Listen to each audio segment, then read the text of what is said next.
On the previous video regarding the parsha of Ve-Hitmakartem and related parsha KiTavo, the two rebukes in the Torah, the two tochechot, I mentioned the opinion of Ramban and certain other great sages, and this is also the opinion of the Zohar, that the two rebukes correspond to the two exiles and the two destructions of the temple. The first temple destroyed by Babylonians, and the exile that followed it is, according to this opinion, hinted in our parsha, and then in the weekly reading of KiTavo, the destruction of the second temple by the Romans is hinted. So I wanted to mention one interesting idea, though, that is related to this opinion, and that is one of the known objections regarding the specific prophecy at the very end of the second rebuke, that Ve-Hitmakartem, you'll be sold to slavery in Egypt and nobody will be buying you. Now, as I said, according to Ramban and others, this is talking about the second temple time. So, at the time of destruction and later on, the Jews were sold to slavery in various places, including Egypt. And in particular, later on, after the rebellion of Bar Kokhba, a generation or two after the destruction of the temple, there was another attempt to gain Jewish sovereignty, and this was under the emperor Hadrianus in Aramaic. So this emperor squashed, completely destroyed he probably killed more Jews at that time than even Titus, the emperor who, at that time he was an emperor, he was the leader of the army, the general of the army who destroyed the second temple. So he killed a lot of Jews, but apparently Hadrianus, his armies killed even more Jews, and pretty much since then the Jews lost their independence. Even though a lot of Jews remained in the land of Israel, even afterwards they somewhat recuperated at the time of just a generation later, in the times of Rebbe. The Mishnah was sealed, and Rebbe had excellent relationship with the Roman government at the time, with Emperor Antoninus. Some say it was Marcus Aurelius Antoninus. That's the emperor we're talking about. So that's the emperor that was close to Rebbe. There are all kinds of stories about it. We're not going to go into any of this. What I'm trying to say right now is that this particular verse, the very end of the Tochecha in Parshat KiTavo, may be hinting, in fact, to the events that actually happened and were fulfilled during the destruction of the second temple. The problem with this approach is that Ve-Hitmakartem is a form in Hebrew grammar called hitpael. Now, Hebrew grammar, especially with verbs, is very scientific, if you could call it that way. There are very strict, specific rules, and the same verb can be changed a little bit to mean different, how should I say it, ramifications. This is called, I think, reflective in English, meaning, for instance, a person who washes himself, mitrachetz, right? Lihitrachetz is to wash. So this form hitpael is something reflective on yourself, usually. So that's why Rashi and Ibn Ezra explain this word to mean Ve-Hitmakartem, that you will be trying to sell yourselves to slavery.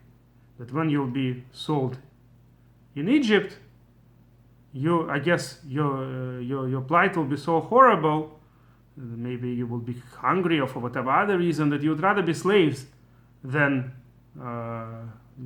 anything else. You'd actually want to be slaves. You would want to be sold to slavery. You would ask people to buy, and nobody would be buying you.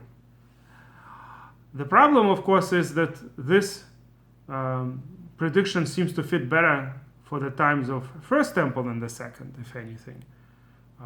In Egypt, in fact, a certain community of the Jewish people, after the Babylonians destroyed the temple, there was a certain time when the Jews still lived in the land of Israel under the leadership of someone named Gedaliah ben Ahikam. There was a leader, and later he was killed. That's the fast we still observe right after Rosh Hashanah. It's called Tzom Gedaliah. So once the leader of the Jewish people was killed, they ran away to Egypt. All of this is described in the book of Yirmiyahu. Jeremiah. And it could be that there were times when they were trying to sell themselves to slavery out of that terrible misery. That would make a lot of sense in times of the first temple, Dafka. But as I said, according to Ramban, all the predictions in the second Tochacha relate to the second temple, not to the first temple. And in the second temple times, we're not aware of any situation when the Jews would be selling themselves to slavery. So that's why I wanted to mention to you that actually the situation and the grammatical form of hitpael is not so simple as many people assume. Let me start from afar. The one particular verb that relates to this concept of hitpael is tefillah, davening, praying. When we say that a person is mitpalel, that sounds like it's also reflective. So what exactly is he doing? He's praying to Hashem. He's praying to God. What exactly is the idea that it's reflective? I understand when a person is washing himself, it's reflective, mitrachetz. But why mitpalel? Why would this form, this grammatical form, be used for somebody who is praying? So there were explanations offered that maybe it means that you actually have to reflect upon yourself when you're praying. Part of the prayer is actually self-reflection of some sort, meditative self-reflection. That's a possibility, but it sounds kind of far-fetched, actually. What I like as a better possibility, and I read years ago an article, it's available on the internet, by someone named Mitchell First. He's an Orthodox lawyer who lives in Teaneck. I actually wrote some letters to him, and he wrote to me back. He seems to be a very nice gentleman who answers various questions, a very knowledgeable person. So he wrote, among other places, on the Sfarim blog. There is this blog on the internet called Sfarim blog. And there, all kinds of issues are being discussed. I actually wrote a few articles there too. So the articles of Mitchell First are always very interesting to read. And he likes to deal with grammar. Sometimes he discusses things like what's the word Maccabee actually. It's not so simple. People assume Maccabees. What's the word? Even how it's spelled, it's not so clear because there are no ancient Jewish sources where the word is actually spelled in Hebrew. It's quite late when the word entered Jewish writings. It was all written in Greek, whatever was preserved at any rate, the word Maccabee. It seemed to have been a second name of Yehuda. The other Hashmonai sons, the other 5 sons of Matityahu, also had additional names. Maybe these were the Greek names or some kind of additional names they had, but it seems like Maccabees were not the entire family. Maccabee was only Yehuda, it was just his additional name. And it's not so clear whether it's spelled with a kuf or with a kaf. So that's the kinds of things he sometimes discusses. The word Hashmonai, by the way, also is not so clear. He discusses that too in a different article. So these articles are very interesting on all kinds of topics. And one of the topics he decided to discuss a few years ago is this form of hitpael. And he brings proofs and sources. I mean, most of his articles, of course, are not his own ideas, but as anybody else's articles today, they're quotes from authorities. Put together nicely. So he brings sources that sometimes this hitpael does not really mean what we think it means, meaning reflective on yourself. For example, making yourself the object of also fits into the same verb form.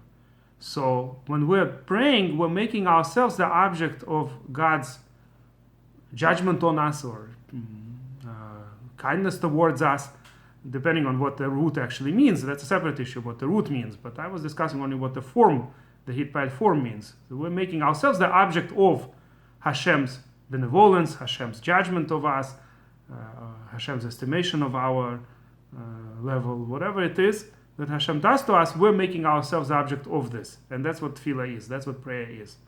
We're mitpalelim, right? We make ourselves an object of. And that's a different type of reflective form.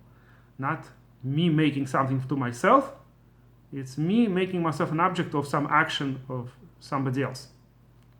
So that's one possibility. And he brings all kinds of other places where hitpael form is used, where it could mean other things, not the regular understanding that it always means you doing something to yourself. And among other places, he mentions among other examples, he mentions the exact verse Ve-Hitmakartem. It doesn't have to mean that you will be selling yourselves. Therefore, it's quite possible that Ramban, while he does not discuss this specific issue, but very possible that Ramban would think not like Rashi, that Ve-Hitmakartem in the second tochecha does not mean that you will be selling yourselves, rather that you will be sold to slavery, which is exactly what happened, like I said, in the times of Titus, or more in the times of Adrianus. Specifically, Egypt had a huge slave market, and many Jews were sold there. And they say, I think, in certain Roman sources, that the price of a Jew was less than the price of food for the horse. Not the horse itself, food for the horse. Food for the horse would be more expensive than the price of a Jew. Nobody wanted to buy. So many Jews were brought to slavery there. That was our lowest point, almost, probably, in our history.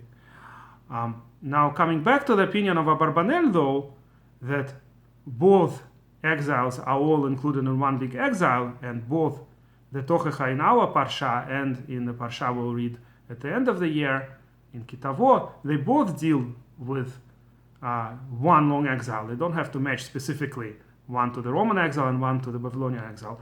So likely the verses then could be understood to mean that they happened in the first temple, that these particular curses came true in the first temple times. And that's what Abarbanel in fact says. The problem apparently would be that it says that you'll be brought to Egypt on ships, ba'aniyot. So there were no, I mean, at least I don't know of any evidence that the Jews at the time were brought or came to Egypt on ships. They did escape to Egypt, like I said. It says that in Sefer Yirmiyahu. But it's not so likely that they did it on ships, and there's no proof that that's what happened. However, there is a possibility that aniyot means in misery, in suffering. That's what this root could also mean. And that's what a book called KiTavo Kabbalah. Kabbalah here, by the way, is not mysticism. This book, KiTavo Kabbalah, means to explain the oral law in the light of written Torah. Ktav is written Torah. Kabbalah is the oral tradition. Kabbalah means tradition simply. It doesn't always mean mysticism. So the book KiTavo Kabbalah, don't expect much mysticism there, although he sometimes quotes the Zohar. So this is an important commentary on the Torah, and he in fact suggests this possibility too.